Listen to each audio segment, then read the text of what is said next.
Somalidu kadee daratay ka baxday kuftay kacday jabtay oo kabatay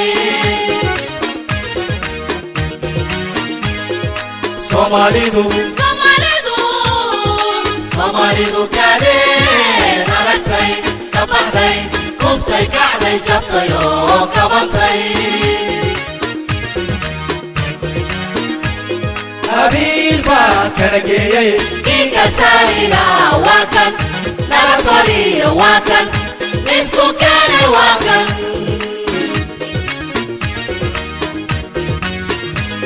Habil ba kalageeyay kinka sarila wakan nabadgori wakan isku keenay wakan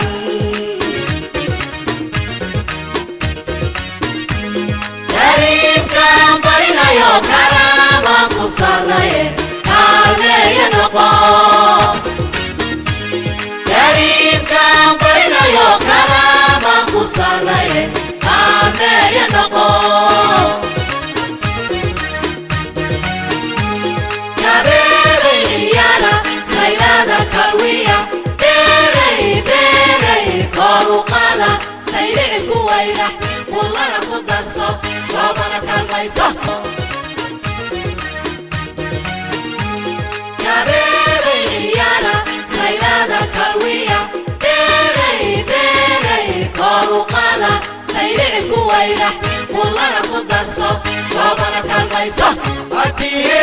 Elohiya aha Hadiye Elohiya aha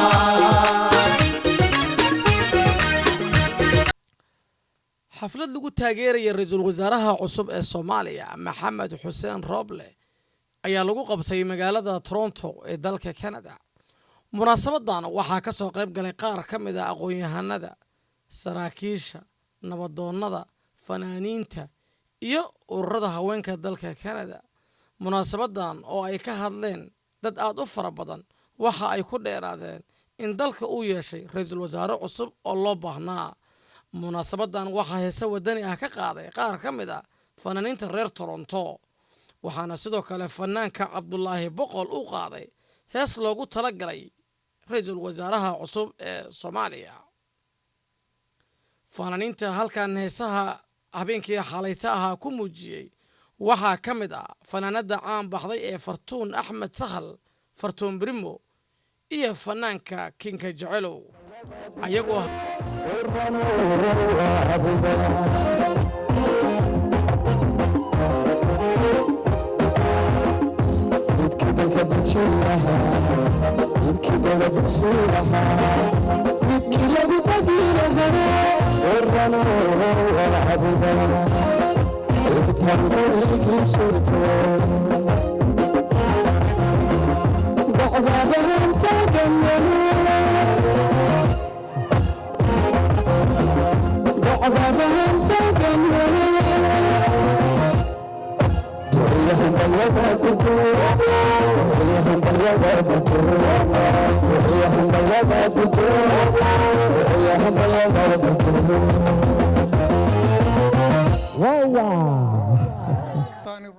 بسم الله الرحمن الرحيم والعصر إن الإنسان لفي خسر إلا الذين آمنوا وعملوا الصالحات وتواصوا بالحق وتواصوا بالصبر مناسبات كستو لسوي مادو وواجب لغو بلابو آيات قرآن مناسبات دان وحيكو صابسان تاهي وعني سوغو نمد سو دوينتا رئيس الوزراء دالكينا عصب محمد حسين روبلي إن أن عاو سو دوينو وأرين طبيعي dadka bini aadanka sida ay u nool yihiin waa kaa'in ijtimaaciya waa dad ijtimaaciya oo bulsho inay ku noolaadaan jecel adduunkii waa la qaybsaday Soomaali haddaan nahay meel yaraan ku leenahay oo la yiraahdo Soomaaliya oo annagu aan iska leenahay meeshaas si aan nabad iyo baraare ugu noolaano oo caruurteenu ay u dhaxasho oo boqolaal sano ama boqolaal kun oo sano ilaa inta Ilaahay ugu tala galay adduunka si ay u sii jirto waxaana looga baahan yahay inaan mas'uuliyaddeeda qaadno oo aan u gudbinno dhulkiioo xor ah jiilasha soo socda si ay jiilasha ku xiga ayaguna ay ugu gudbiyaan. marka waxaa ka muuqata jacaylka aan u qabno dowladnimada iyo nidaamka iyo xukunka mar walba oo dowlad cusub la magacaabo waa soo dhaweynaa oo waa isu nimaadaa oo waa u mashxaradnaa.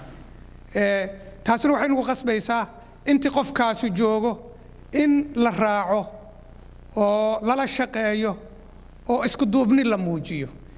subxaan allah, dadkoo keliya ma aha waxa kaa'inka ijtimaaciga ku nool, xataa xayawaanaadku kaa'in ijtimaaciyay leeyihiin.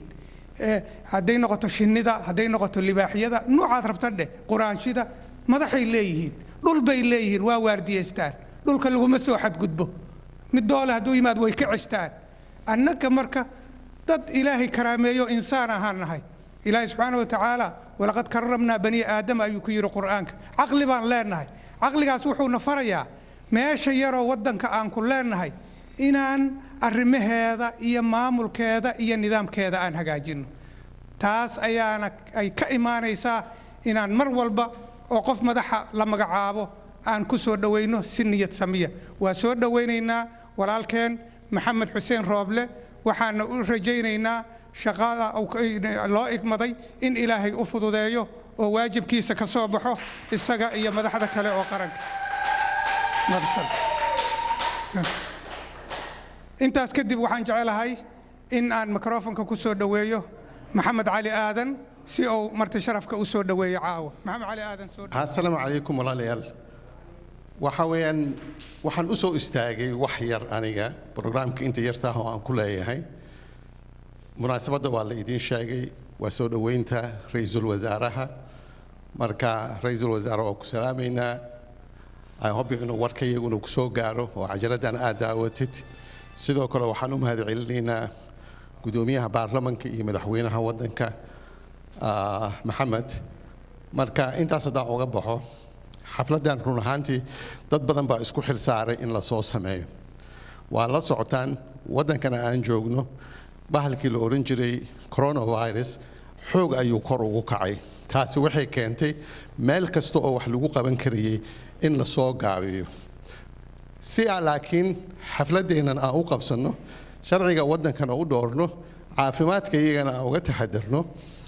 gabdhaha ilaahay khayr ha siiyo, system ayay isnoo keeneen oo ah xaflado isla caawa, xaflado isdaba jooga in la sameeyo.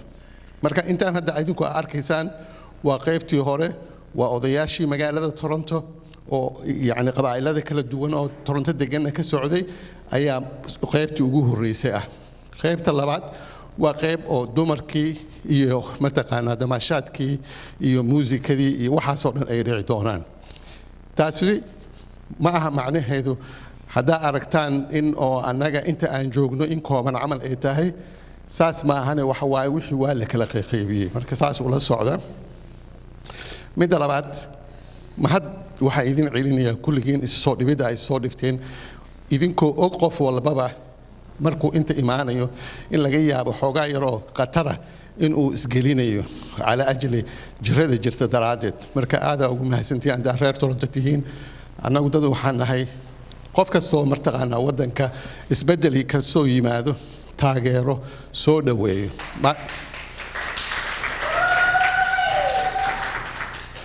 marka hadalkayga waxaan rabaa inaan soo koobo. ra'iisul wasaare waxa weeyaan ama 6 bilood ha ku noqoto ama sanad ha noqoto, questionka ku hor yaalla kaliya waxa waaye inta aad joogtid inaad guul ka keentid run ahaantii. waana lagu yani dad ahaan iyo mataqaanaa tacliin ahaanna awooddeeda waa leedahay. marka fadlan waxa ummaddu kaa sugayso, wax taladan kuu soo jeedinayo kuley waa aniga maxamed cali, waxa weeyaan waxa ummaddu ay kaa sugayso waxa weeyaan caqabadatan isbeddelka inaadna gudbisid. marka kulleyba shaqadii kale dowladdana waa kuu taallaa, laakiin tan inaad xoogga saartid in aad ka soo dhalaashid oo berri ka maalin haddii ay hawsha tani dhammaato oo aad yani dowlad cusub muddo ka bacdi la soo dhiso lagugu xasuusto la yiraahdo ninkii 4 bilood kaliya ahaa maanta wuxuu gaarsiiyey wax 3 sano horay dowladihii hore ugu horreeyay ay soo gaarin marka saas daraadeed waa ku ducaynaynaa dadkii oo dhan waa kan wada joognaa ilaahay ha kula garab galo anigana markaas hadalkayga intaasaan kusoo gabagabeynaa waa mahadsantiin maxamed cali aadan aad iyo aad ayuu u mahadsan yahay annagoo ka duulayna mas-uuliyadana saaran waxaa naga mida reer Toronto haddaan nahay dad waqtigooda u huray inay waddanka ku noqdaan oo ayadoo weliba duruuf adag ay ka jirto wax ka qabtaan dadkaas waxaa ka mid ah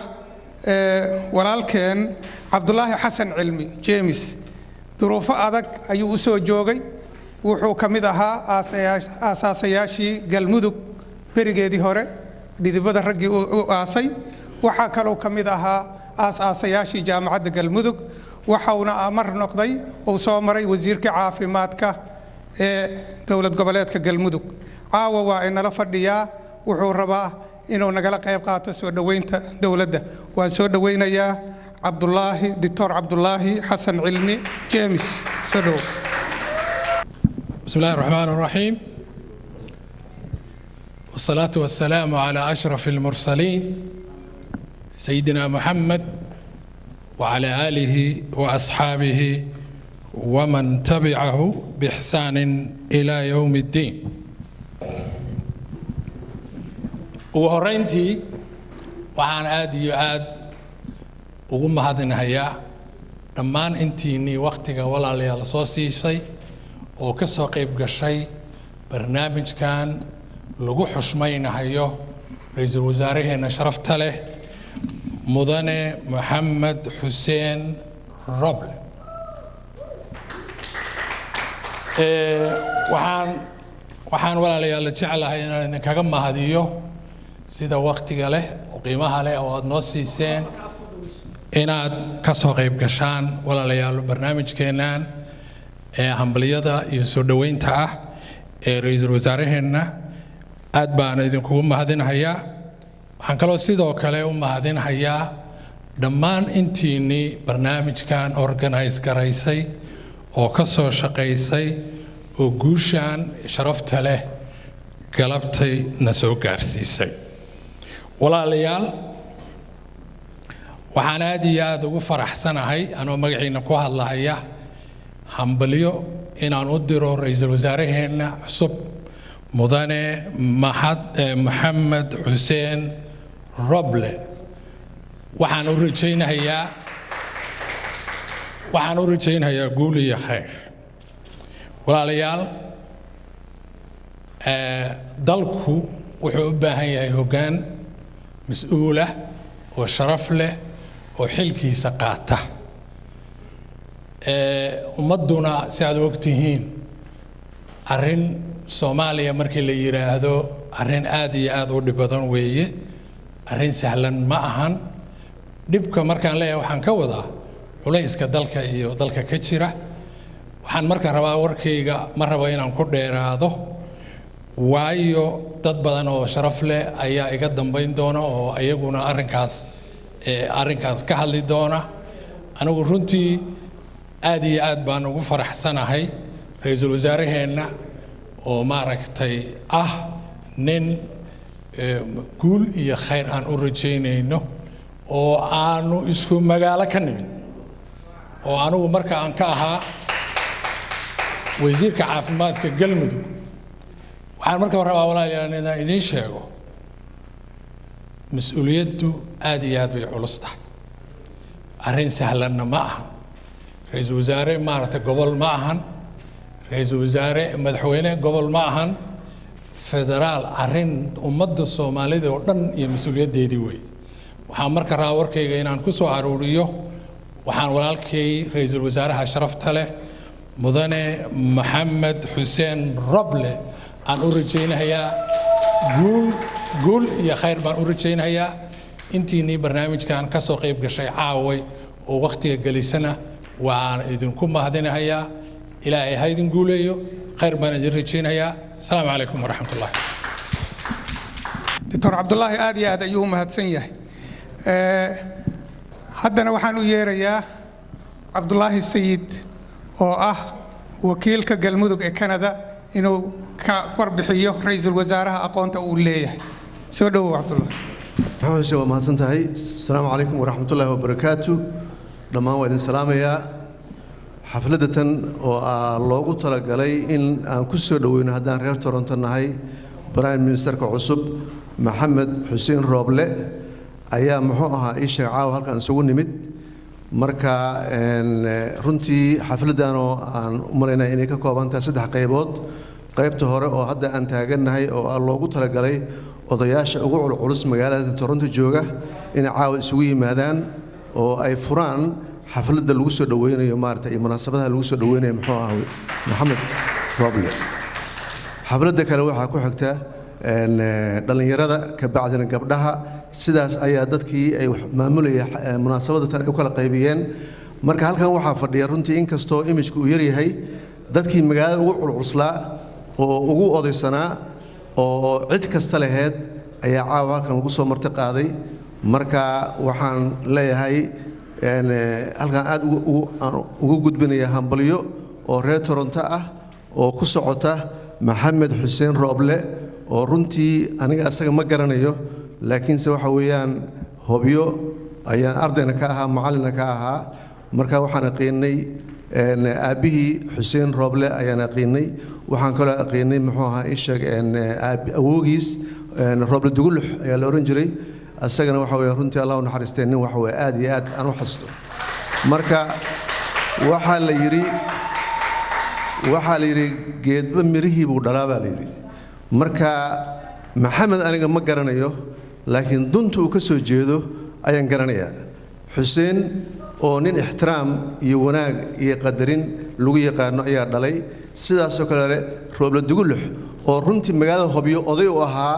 24 saac iska faraxsan bashaash ah oo waligii ana arkan asoo qof is hayaan marka duntaas uu ka soo jeedaa midda kale markii isbedelku uu dhacay oo madaxweynuhu uu raadinayay muxuu ahaa ii sheegeen Prime Minister bil iyo dhowr maalmood ay ku qaadatay madaxweynaha qofkii uu soo magacaabi lahaa marka de qofka laga filay inuu soo magacaabana wuxuu ka baqayay haddii qof xoogaa ama backgroundkiisii madow ku jiray ama arrimo kale ay ninkaas daba socdaan waxa ka raaci doonta dhibaato ka raaci doonta xagga siyaasadda marka wuxuu sameeyay la talis baran iyo muxuu ah mushaawaro fara badan ayuu sameeyay marka Maxamed iska soo qaba kuma imaan laakiin wuxuu ku yimid maskax ummad Soomaaliyeed oo qabiil kasta leh oo oday kasta leh oo darajo kasta leh markuu la sheekaystay taladii ugu dambeysay oo ay ku siiyeen wuxuu noqday Maxamed Xuseen Rooble uu noqday marka sidaas daraadeed ma doonay isla markaasna waxay isku kalaas ahaan jireen wiil la dhashay Cabdirasaaq Said Axmed iyo nimaad garanaysaan Xuseen Warsame Cali Godane iyo asaga grade 9 iyo 10 iyo 11 iyo 2 alifkii waxa miis bay wada fariisi jireen 4 sano oo runtii warbixin yar iga siiyeen marka sidaas daraadeed aad iyo aad ayaan u soo dhaweynaynaa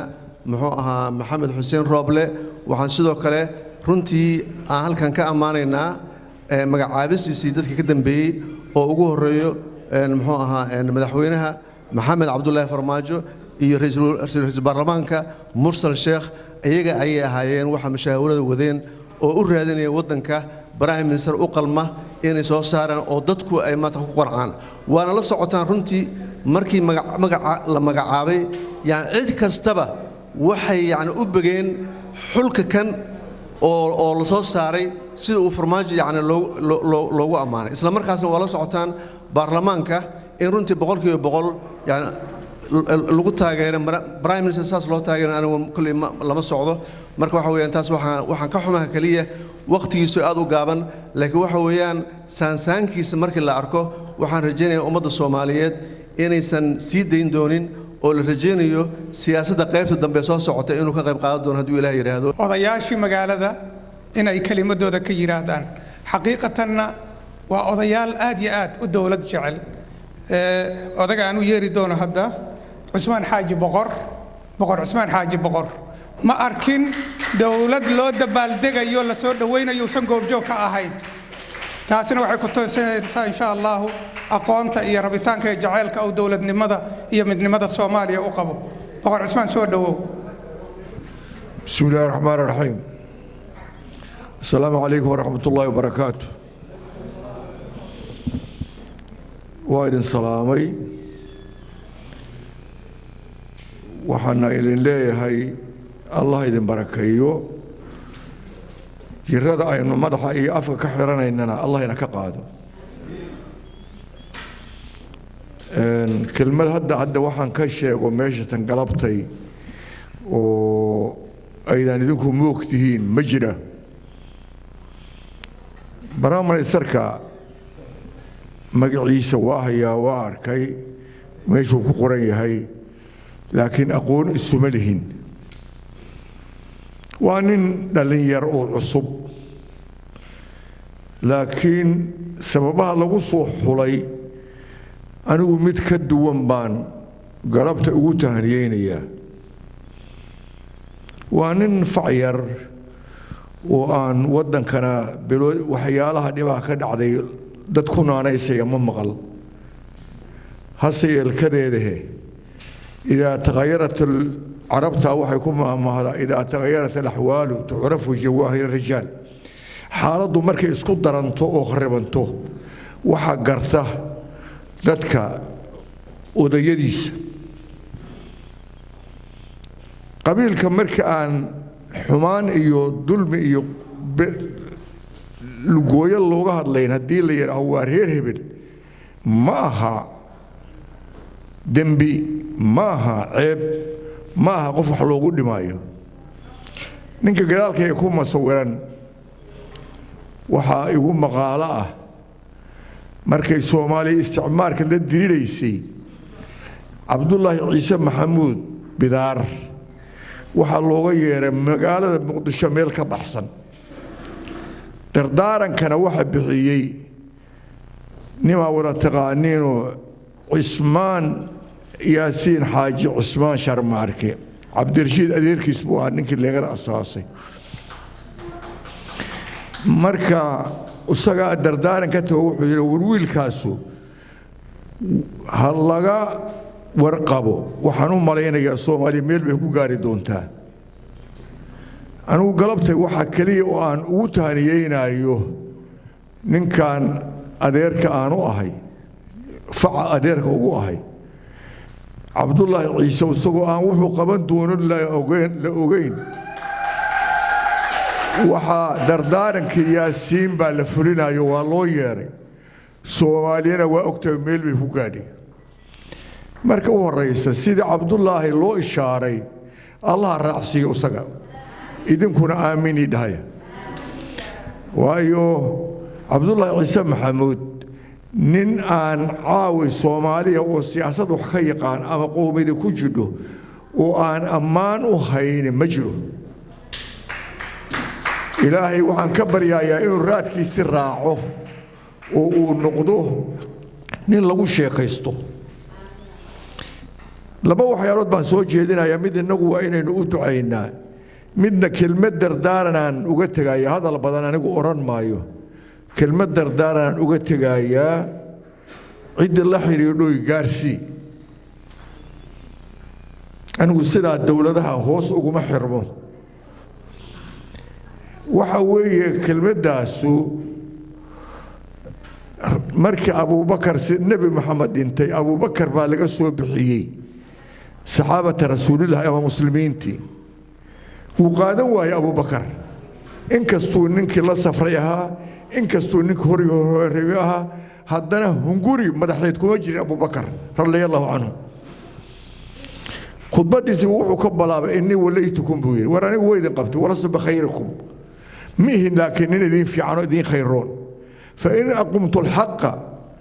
فأعينوني هدان حق قوقعه الراعة وإن سبدت الحق هدان حق كل حدنا فلا داعة لي داعية الرعدان حق وملي تاسر توحن لي هاي برامر السرو ما آذن عيبي سند أو نن لغوة بقرية ويوحاذن هاي باب الوشي دون هاي لكن إسئلالي وددك وحاجره hadday ku aamineen oo meesha ku dhiibteen sallada simbiriirxashada iska ilaali dhibab meelo badan baa la iska soo galgalaa ilaahayna waxaan kaaga baryayaa booskii ninka aan magacaabay marxuumkaas meeshuu maray inaan madho waayo israaca waa jiraa dadka waa la isu israacayo ninku meeshuu ka iman jiray iyo waa la raacayo wax ceeba maaha haddaan hadda hindiya ka sheekayo haddaan kulli dadkii weligood soo baadi dooneen reerka ninkaa ka doona la odhanaya waxaana kugu dalinayaa iska ilaali imaanata suu dadka dhibta ku fara iska ilaali dadka khayrka ku farana weligaa ha ka fogaan hawsha aad laguu dhiibana kii kullii wax lagu farxo alla ku toosiyo allah kaa dhigo qor Cismaan aad iyo aad ayuu mahadsan yahay kelimadiisuna waxay tusaale u tahay dadka meeshaan isugu yimid inay isugu yimaadeen dawlad jacayl iyo soo dhaweyn iyo inay jecel yihiin in ummadoodu ay ku hoos noolaato nidaam iyo dawladnimo haddana waxaan u yeerayaa odayaashii ayaa noo socota odayaasha magaalada soo dhaweyntoodii iyo ka qayb qaadashadoodii insha Allah dhismaha dawladda waxaan soo dhaweynayaa maxamuud jaamac inuu kelimad ka yiraahdo soo dhawo maxamuud dhammaan ka soo qaybgalayaasha iyo intii soo qaban qaabisay xafladan quruxda badan oo caawa waxaan idinku salaamayaa salaanta islaamka salaamu calaykum waraxmatullaahi wabarakaatu salaan kadib waxaa caawa sharaf weyn ii ah inaan idinkala qayb galo xafladan lagu soo dhaweynayo lagu taageerayo ra'iisul wasaaraha cusub injineer maxamed xuseen roble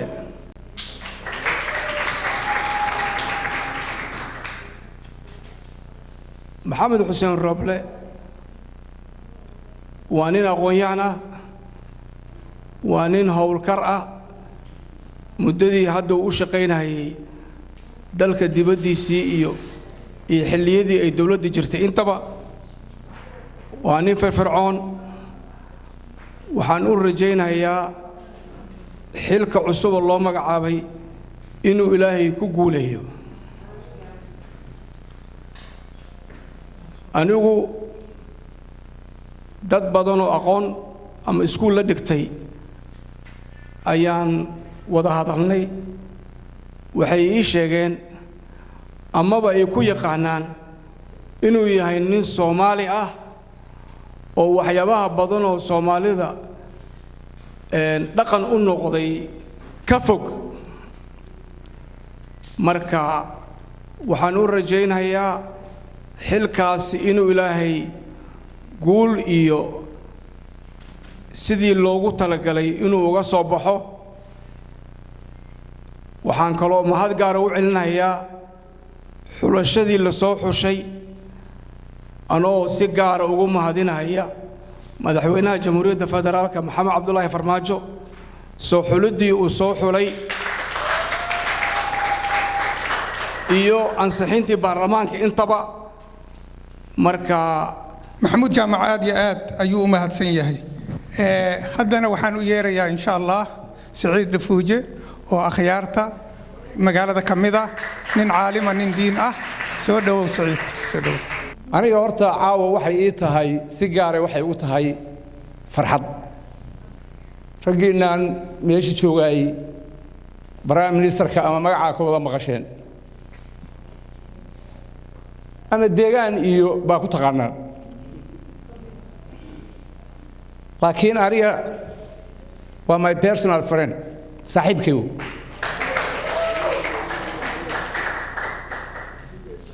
shan sano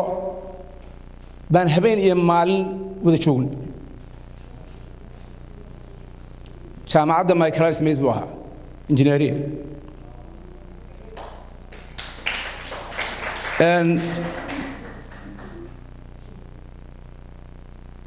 maxamed xuseen roble habeen iyo maalin baan wax isla baranaynay habeen iyo maalin baan wada joognay laakiin aniga waa iga yaryahay ha ku khaldamayna ninkaan moodinay oo iga leeyahay ninkaani إلى 6 سنة أيوة يجري صابتو أنا ونينا إذا ما كان يسوي هاي سكول كين ما شاعر يسوون كلاس ميت بوها كلاسك بس كل شيء هبين يمال نجوري يود شوشر مرك هورتا وصاحب كي عاون وحنا هالكا ومن واساس وأنا كان صاحب كونه سوماليا كما شقين وأنتوا هراء بربرك أنتوا كوريستي وايد جامعة وحدة 1990 جينا كبح لكن كبعد بوصل لابسي وكشقي سومالي إن محمد حسين وانين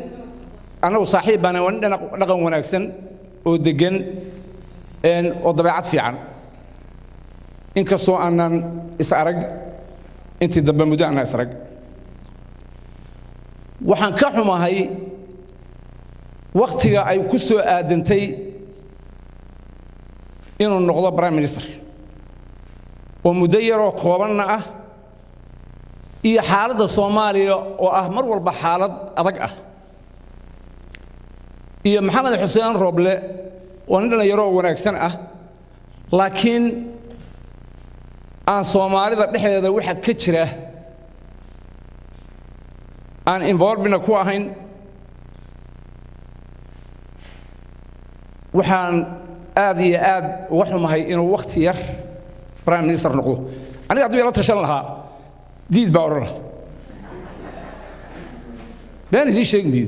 ديد باورله هذا يلا تشان لها هذا لو قال لها إني سلام عابد صابتنا وحوي وقتي أنا ووقتي أرق وأنا وقتي ير وقت اللي قمدر وأنا وقتي سومالي وحكي كده مركب ما أنت أنا وهالكان صاحب كي وحن كرت لنا إياه نين يرى تاي مستقبل كاي واه الرياء سومالي أنا هذا وأكون وشو كله وحواك قرن يسوي حكي كده ما أنت سومالي وحكي وباهن تاي دور شذا إنس عدال وصح الله قبته وحكله وقبل كده بتشران ووضع كان هذا اللي قبل كره لكن مدة يرتو قوابا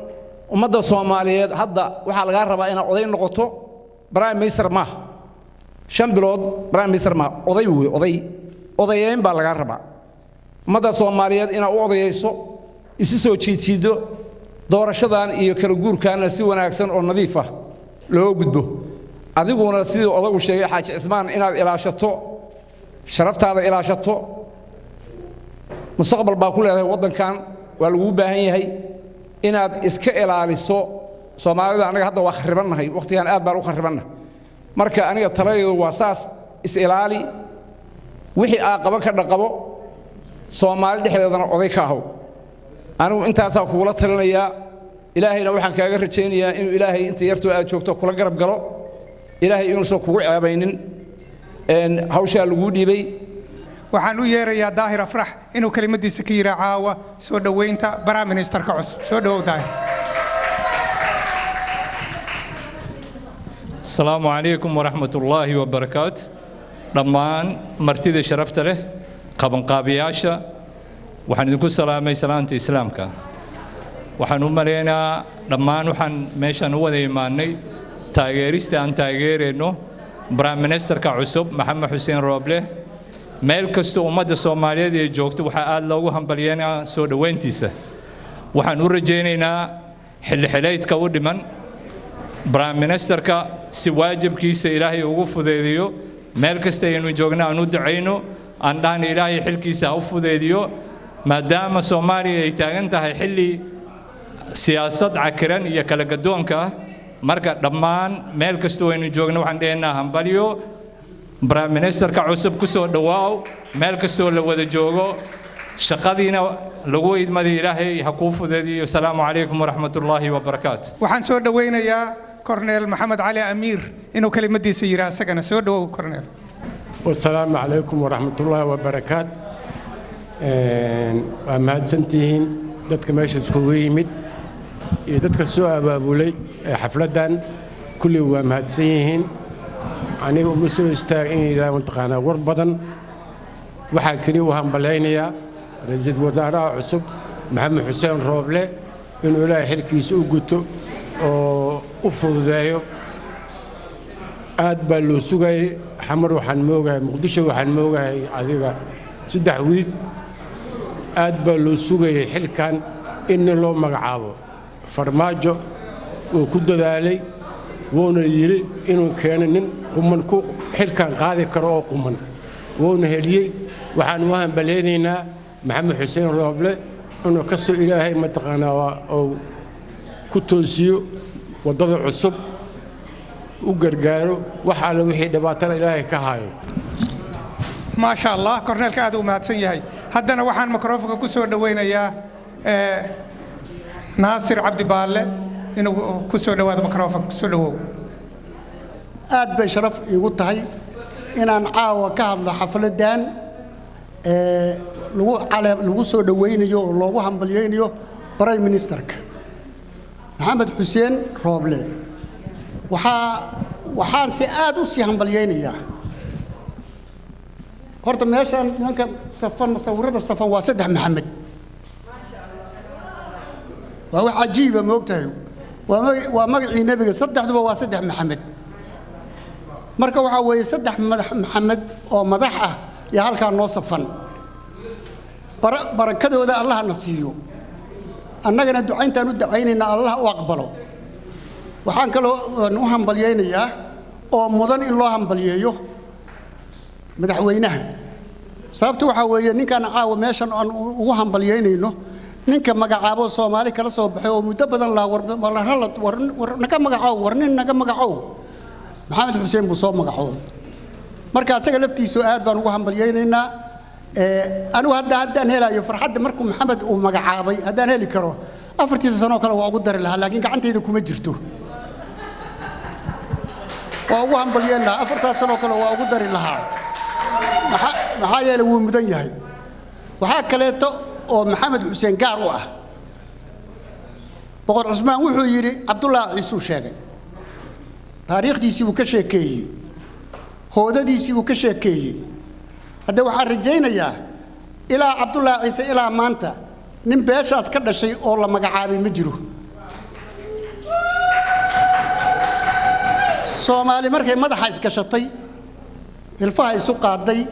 wax walba samaysay intaas oo sana marba nin la fiirinayay waxa la magacaabay waxa la warba meeshaas aan ka wardoona Abdullah baa ka soo jeeday marka waxaan ugu markhaati furhayaa Abdullah daraadiis iyo hoodadiisii ayuu asaguna wataa sababtu waxa weeye maalintii la magacaabay ilaa maanta wixii khilaafaya Soomaaliya haysta waa ka baxay been ma sheegahayo khilaafkii waa ka baxay Soomaali waa isku duubantay maanta ugu dambeysay baarlamaanka intaad ogeyd la qaybsan waayay maanta la qaybsaday qolo walba iyadoo masuud ay xoogageed la tagtay waxaas waxa weeye hoodada asagu wada weeye oo abtiriska oo gadaal hadii loo raaco oo hidiya dhaqanka ah ayuu wada marka hoodadaas uu ku fadhiyaa ilaa maalintii la magacaabay ilaa maantana Soomaali waa degtay hambaliyay ku jirtaa faystay ku jirtaa asagana waa ninkaas edebta badan oo aamusan sida Abdullah Ciise oo kale tuu edeb badan yahay aamusan yahay dadkuna isku mid yahay sida darteed waxaan rajaynayaa inuu hoodadii uu hadda la soo baxay oo hadda dadka tusay in ay Ilaahay u hirgeliyo asaguna uu ku cibro qaato soo dhaweynta sida annaga sida Soomaalida kaleeto ay yiraahdaan war meel noo riix beesha uu ka dhashay waxaan ka codsanayaa inayna ninka arbushin Soomaali buu madax u yahay madaxweynaha magacaabay magaca lagu magacaabay baan anagu leenahay ilaa waxba la kala qarsan maayo Soomaali wax tarka la magacaabay nin walba magaca lagu magacaabay maanta waxay ku qaybsan yihiin beel magacaanu leenahay laakiin waxaan rabnaa inuu intaas inta nagu xaq dhowro aan Soomaalidana xuquuqdanada la mid noqono dadka Soomaalina aanan ku soo rooroorin oo aanu asaga oran wax noo buri oo wax noo waxayna waana naga xaraan aan waxa sameeyno nalagumana yaqaano sidaa darteed mar labaad waan u hambalyeeynayaa waxaan kale oo hambalyeeyaa madaxweynaha baarlamaanka oo asaga laftiisu taladiisa aan ka marnayn anu horta rinka ma aqaano laakiin hoodadiisa iyo intuu hadda yimid sida wax u hagaageen iyo sida uu wax u qabanayo iyo mararka badan uu qaabil kulliyaan fiirsadaa oo la socdaa oo ka dhageystaa aad baan u intersaaraya waxa bay ugu filnaatay qaabilaadiisa waxa kale oo uu sameeyay waxaan nin hortii sameeynin maalintii loo dhibay meesha wuxuu yidhi nin kastoo Soomaaliya oo yiraahda prime ministerka rabaa albaabkayga lagama celin karo معارض كودن بس أسود بقولي بدل بحكولي وهم بالجي وراعين وحاسنا وحويه هذا هو تويه أما متى وكسر جيدا ويه سلا درت إلى هاي وعول بهو سهله أدين كانوا مهات سنتين وحن سجارة وهم عندقها قبلها أو مرتقات كان أبابل كان يأرنتان والكدم بيأد مهات سنتين بلا أنتم رجوعين وحصون كرمله ولو أنا وحن جلا إن هذا دونك قلبت أنت نجبت أنتين شرع جديد نظام جديد مشحرات يا برواقو يا الدنيا يا قروح بلا قبل جوجن قروح مله aad baan ku mahadnaqayaa waana mahadsantihiin xafladan qiimaha badan dadka soo abaabulay rag iyo dumar bale waxaan ku salaamayaa salaanta islaamka assalaamu alaykum wa rahmatullahi wa barakaatuh xabaab baan leeyahay raalli ahaada waxaan kale oo halkaan aan uga dirayaa hambalyo iyo bogaadin madaxweynaha jamhuuriyadda federaalka Soomaaliya mudane Maxamed Cabdullaahi Maxamed Farmaajo ha noolaada ayaan leenahay magacaabista oo magacaabay munaasabada uu ku soo aadiyay nin qiimo leh oo aad u qaaliya oo anigu aan shakhsiyan garanayo aabihiisna aan saaxiib nahay isagana aan macrifan nahay oo aan garanayo Maxamed nin ikhyaara oo ehel cibaada oo afgaaban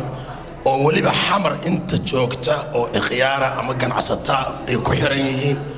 oo qof walba uu soo istaagay markuu Maxamed arko asagoo bareen mareystan ahayn ayaan horta Maxamed si fiican baan u aqaana waa nin degan waa nin ikhyaara waa nin ixtiraam badan waliba aniga isku jamaacan ahaa jirno masaajidkan ku wada tukan jirnay jimco walba marka waxaan leeyahay hambalyo Maxamed aabihiisna saaxiib aan Xuseen ninkan dalka wuxuu ku soo laabtay 1998 ku dalka ku soo laabtay waa nin wax soo bartay waa nin khiyaara waa nin mas'uuliyadda loo dhiibay u qalma ayaan dhihi karnaa marka waxaan leenahay hambalyo ilaahay xilka aqaaday ha kula garab galo waxaan kale oo ku dardaarmaynaa meelaha khilaafaadka yar oo ka jiro oo gobolada dalka kamida inaad ku qaadato qiimihii ugu dambeeyay inaad ku qaadato ayaan ilaahay ka rajaynaynaa waxa weeye qolyaha naga dambe horta waa salaaman yahay shirku waa salaaman yahay marwooyin iyo mudanayaalba qolyahan waxaan u maleynayaa inaan qolyihii waxa weeye aan aftahamada ahayn baa dib loogu dhigay sababtoo ah iyadoo wax la cunayaa naloo yeeray marka dadku laba ul ah baa la yidhi dadku nama maqlahayaan hadday wax cunahayaan marka waa saas waxaa caddaynaysa inaanan aftahamo ahayn horta waxaan leeyahay aan ujeeddadaan u istaagay dhammaystee waxaa la isugu yimid prime ministerka Maxamed Xuseen Rooble si loogu tahniyadeeyo positionka wanaagsan ee loo magacaabay ilaahay xilka alla loo dhiibay ha ku guuleeyo ha u sahlo sida la sheegay waa waqti adag laakiin keliyahayga waa kaga baxa karin ciriyo ninku hadduu mutacallim yahay raganimo leeyahay waa ka baxaya insha Allah waana mutacallim waana nin la wada ammaanay marka nin baa yiri baa la yiri buuga caaqil buu rabaa markaasuu la yiri buugu waa buuxa anaa durugsan doonay adigu dabada iga dhig buuda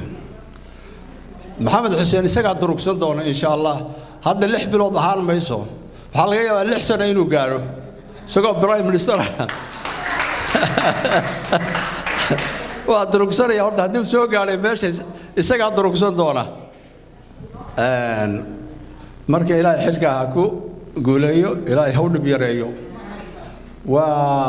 sida loo sheegay waa nin dhalinyaro ah waa naxay hadaayo wuxuu yiri Saciid saaxiib baan nahay Saciid Dafuuje marka waxaan isii wiilku ninkan 63 buu dhashay baa la yiri san oo Saciid iyo Maxamed Xuseen saaxiib u noqon karaan markaas haddana waxaan ogaaday odayga Faroolo la yiraahdo iyo nimo dhalinyaro inay jaamacad waa dhawaad wada dhigan jireen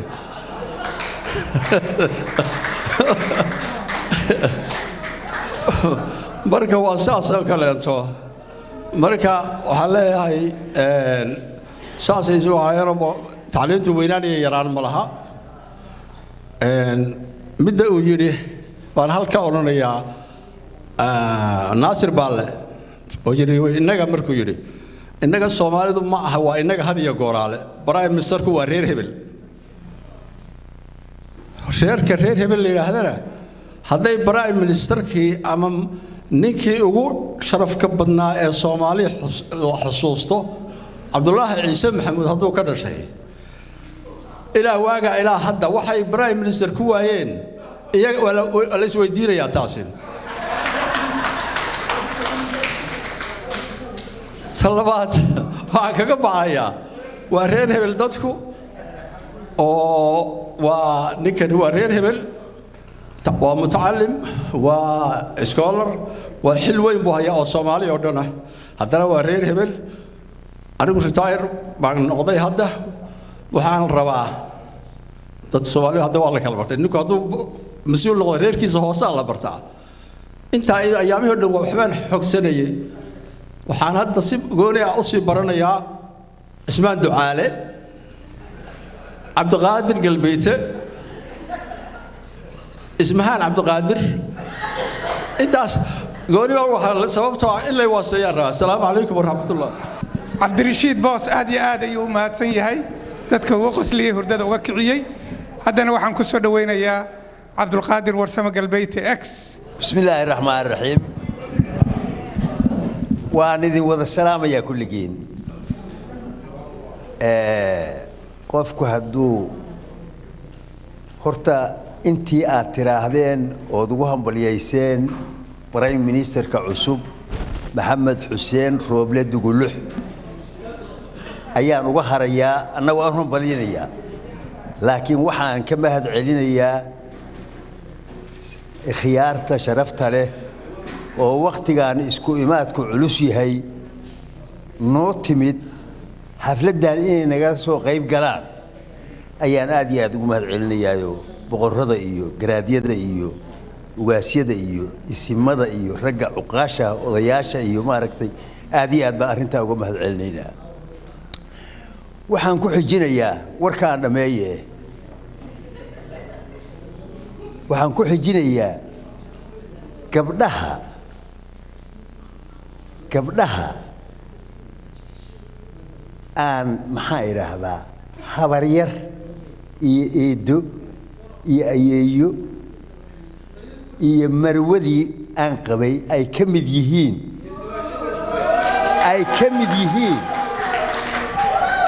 oo xafladdan ikhyaarnimada iyo quruxda iyo sharafta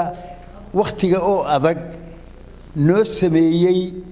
horeyna kartidaas iyo dadnimadaas waa ugu ogaa haddana waa ka mahad celinaynaa soomaaliduna ha aragto waxaan kaloo ku darayaa intaas oo kartiya kaliya maahane gabdhahan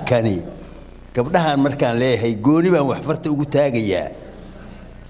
sheegiddaan diidayaaye hoos ka qaadkooduna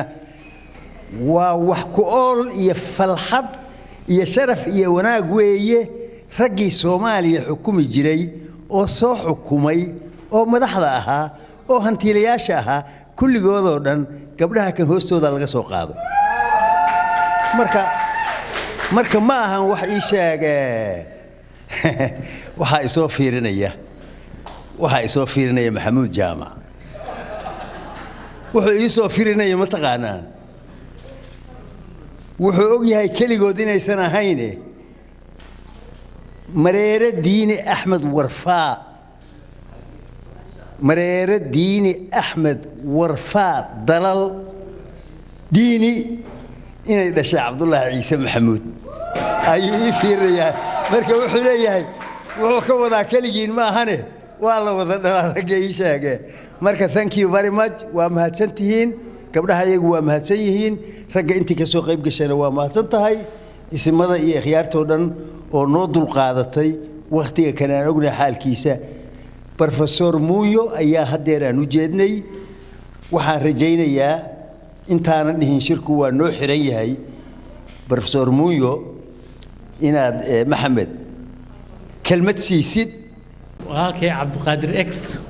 wuu igu kadiyey annaga haddaan reer baraawanahe markii khudbad naloo sheego bil ka hore naloo sheegaa waa soo diyaarsanaa waa ka fakeraa aftahannimada dadka qaarkood yacni waa loo daaya laakiin annaga waa soo diyaarnaa anyway waa ku mahadsantihiin horta waxaan ku faraxsanahay shirkan sida loo soo agaasimay iyo quruxda ka muuqata waxaa islahaa hadda oo covid jirto ma suurtoodo in dadka la kala fogeeyo oo shir saan loo agaasimay inuu dhaco laakiin waxaa cad gabdhihii iyo raggii qabanqaabiye inay wax qurux badan sameeyeen waxaan rabaa inaan u hambaliyeeyo prime ministerka cusub iyo dowladda waxaan rajeynayaa insha allah dhibkan sinooyin badan uu socday soomaalina marar badan waxaan dareennay in mustaqbalkeena iyo aayaheen inuu gacanteena ku jirin laakiinse hadda waxaan aaminsanahay inay fursad jirto waxaan rajeynayaa baarlamaanka iyo dowladda iyo prime ministerka iyo executive-ka oo dhanba in marxaladan adag ee Soomaaliya ku sugan tahay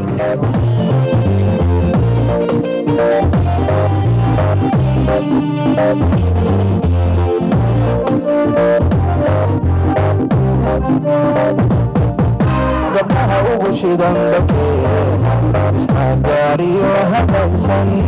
oo aan weligood la gaarin galmudug waa lagu yaqaan gabdhaha ugu shidan dhakeena isnaagaariyo hadaysan oo aan weligood la gaarin galmudug waa lagu yaqaan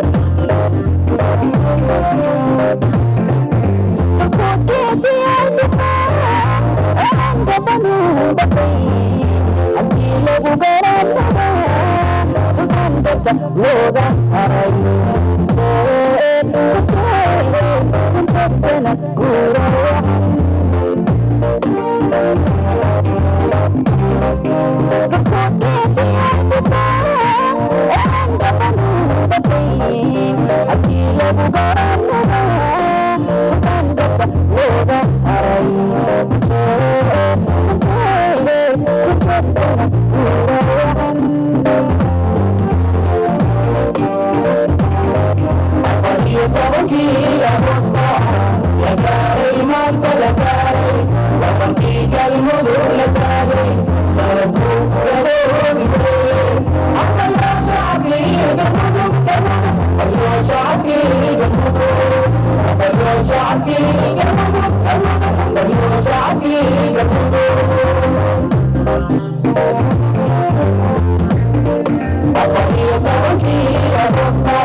haybad waxaad ku leedahay dhulkaaga hooyo wana lama huraane hagarli ii waxugu qabo wana lama huraane hagarli ii waxugu qabo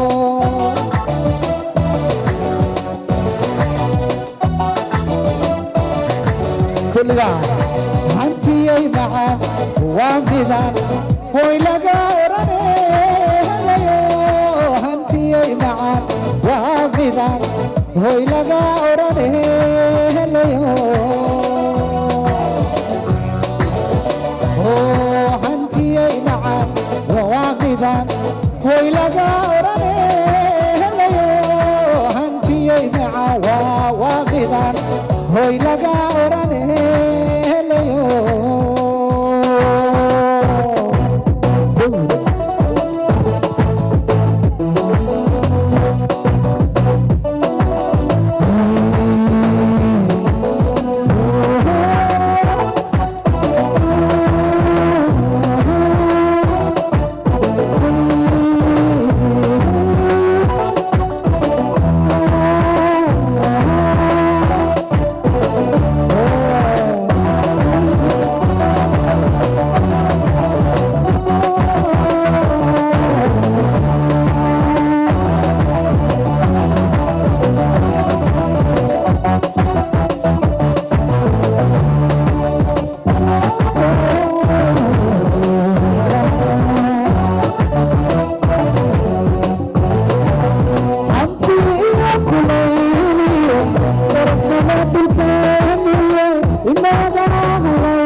الكيوم أيام دوني ما كبتت هنا غربان وعدنا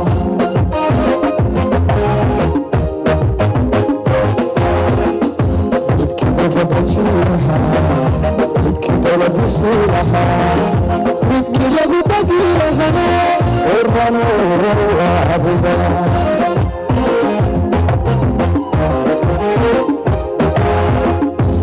كده بدشيلها كده بدسيلها كده بدقيلها الرنور وعبدا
Halka lagu gamay aan gocasha jirin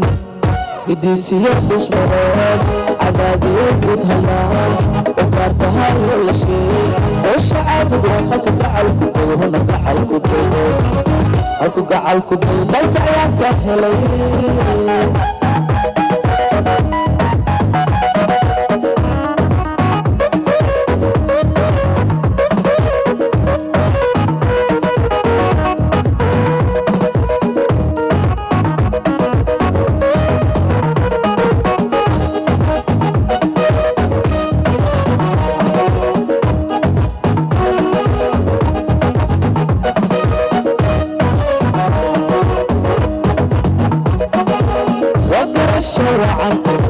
وقرك هوين وقيا الله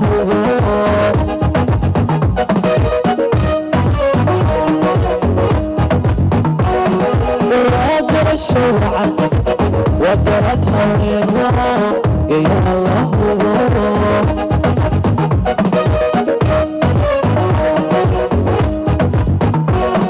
وحا لو قلبي قول سيوا Gloria alla gasina kaman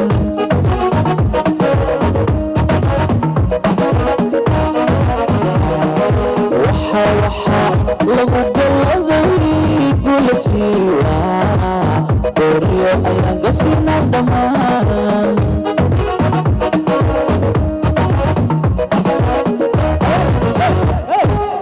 galay sarba gurigeedu yahay الجمعي قد لبيك التمر الكلاغو قمي أقو عشا جرين إديسيا بشمره عدادي قد هلا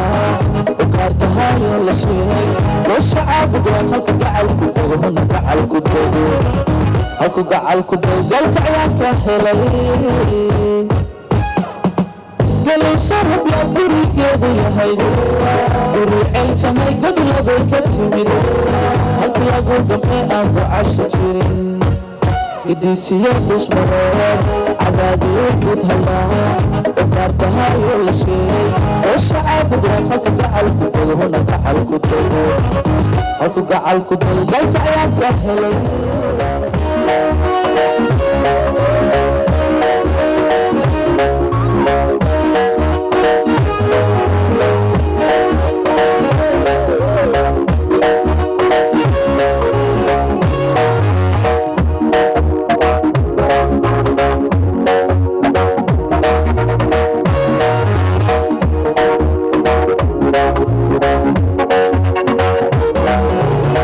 Sama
hadalada u furan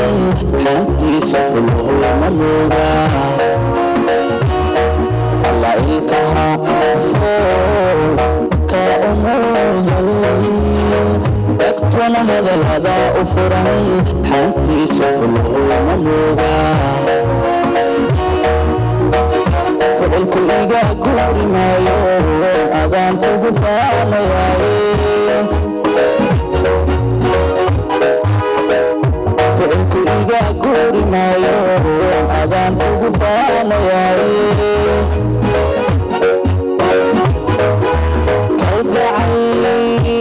kalgacaylkeeni fogaaday haddaynu ku fara adeegnay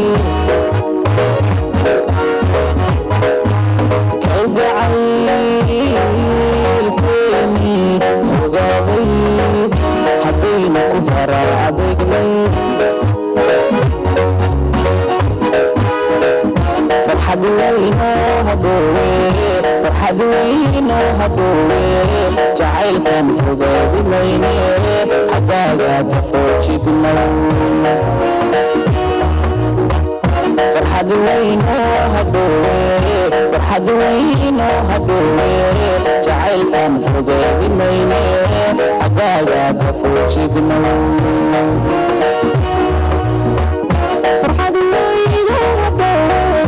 farxad weynoo haboowe jacaylkan fogaadi mayne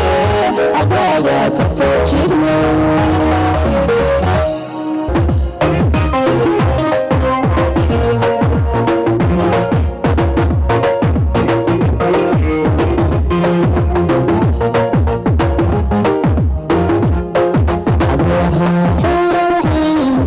وحشوكه بدن ورحتك حجاب انتهي بحبك ناحرا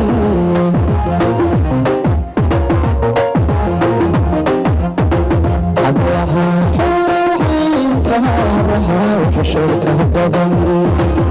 ورحتك حجاب انتهي بحبك ناحرا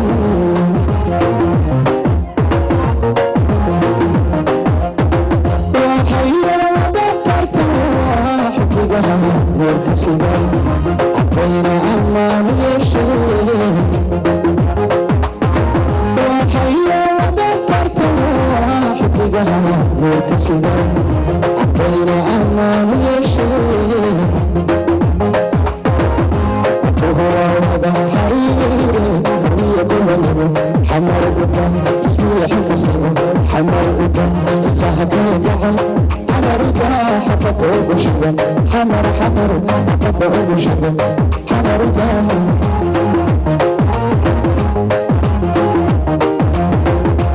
وهو وضع حريري ويقوم حمر قدام يحيي كسر حمر قدام سهك الجعل حمر داح حطوب شبه حمر حمر حطوب شبه حمر داح وارتبي زيدان يلا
حمر قدام صحك القعد حمر قدام حتى الضرب شدن حمر حتى الضرب شدن حمر قدام وربي له الجابر هو وضع حقيقي ربي كل منه حمر قدام يحيى كسبه حمر قدام صحك القعد حمر قدام حتى الضرب شدن حمر حتى الضرب شدن